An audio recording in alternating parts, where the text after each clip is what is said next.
Hi friends, இன்னைக்கு வேர் பண்ணிருந்த orange colour சாரியோட back story என்னன்னு பாத்தீங்கன்னா இதுவுமே என்னோட வெட்டிங்க்கு gift-ஆ வந்த ஒரு சாரி தான். இது யார் கொடுத்தாங்க எப்படி கொடுத்தாங்க அப்படின்றதுலாம் எனக்கு தெரியல.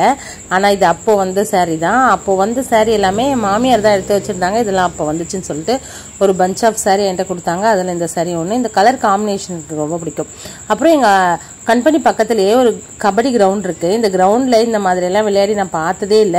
இன்னைக்கு தான் ஃபர்ஸ்ட் டைமா பார்த்தேன். அதை பார்க்கும்போது நானுமே ஸ்கூல் டைம்ல ஒரு கபடி பிளேயரா இருந்தது எனக்கு ஞாபகம் வந்துச்சு. அப்ப நான் பண்ணதெல்லாம் எனக்கு ஞாபகம் வந்து அதெல்லாம் நினைச்சு பார்த்துட்டு அப்படியே வந்துட்டு இருந்தேன். இன்னைக்கு ஈவினிங் வந்து கொஞ்சம் கடைக்கு போற வேலை இருந்துச்சு. இந்த சாரியோட கலர் காம்பினேஷன் எப்படி இருக்குன்றது எனக்கு மறக்காம சொல்லுங்க. என்ன ஈவினிங் கடைக்கு போற வேலை அப்படின்னா பசங்களுக்கு அன்னைக்கு போய் ஃபீஸ் கட்டிட்டு ஜாயின் பண்ணிட்டு வந்தோம் இல்லையா. ஆனா புக் வந்து அன்னைக்கு தரல. புக் இன்னைக்கு தான் இஷ்யூ பண்ணியிருந்தாங்க. போய் வாங்கிட்டு வந்து வச்சிருக்காங்க. மண்டே வேற ஸ்கூல் ரீஓபன் பண்ணிடுவாங்க. அதுக்குள்ள வந்து இந்த ரேப்பர்லாம் பண்ணி கொடுத்துட்டா தான் கரெக்டா இருக்கும். இந்த வருஷம் வந்து பைண்டிங் பண்ணல. யூஸ்வலா புக்ஸ்க்குலாம் மட்டும் பைண்டிங் பண்ண கொடுத்துருவோம்.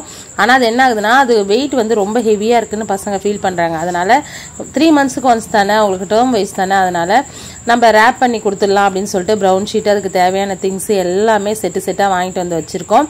என்ன செட்டா வாங்கிட்டு வந்து வச்சிருந்தாலும் அது ஒரு 10 நாள்ல எல்லாத்தையும் காணாம ஆக்கிடுவாங்க. ஆக்கிட்டு ஸ்கூல் கிளம்பிட்டு காலைல எழுந்து அழுவாங்க. அதுதான் யூஸ்வலா எங்க எப்பயுமே செய்யறது. அதுக்காக நம்ம வாங்காம இருக்க முடியாதுன்னு சொல்லிட்டு செலவோட செலவா ஆகட்டும்னு வாங்கிட்டு வந்து வச்சாச்சு.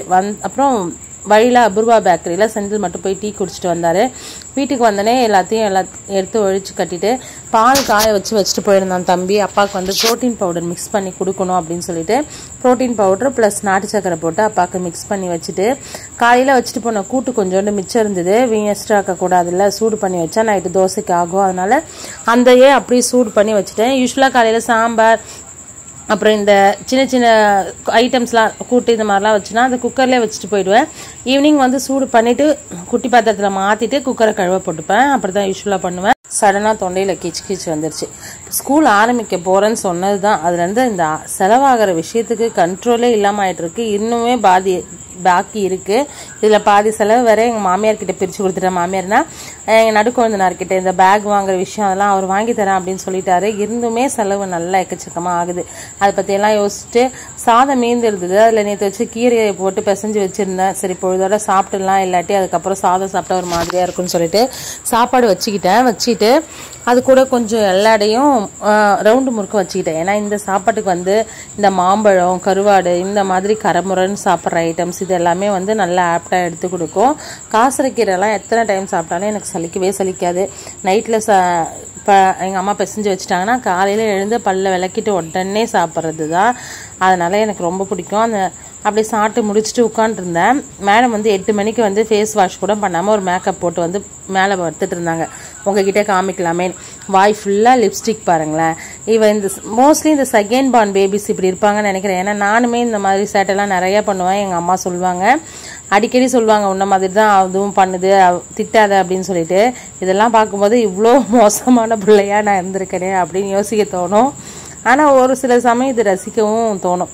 அப்படியே முடிச்சுட்டு நைட்டுக்கு வந்து கோதுமை மாவு தோசை தான். ஏன்னா மாவு காலி ஆயிடுச்சு. நாளைக்கு தான் அரிசி உளுந்து ஊற வைக்கணும். அதனால கோதுமை மாவு தோசை போட்டுக்கலான்ட்டு தோசை போட்டாச்சு.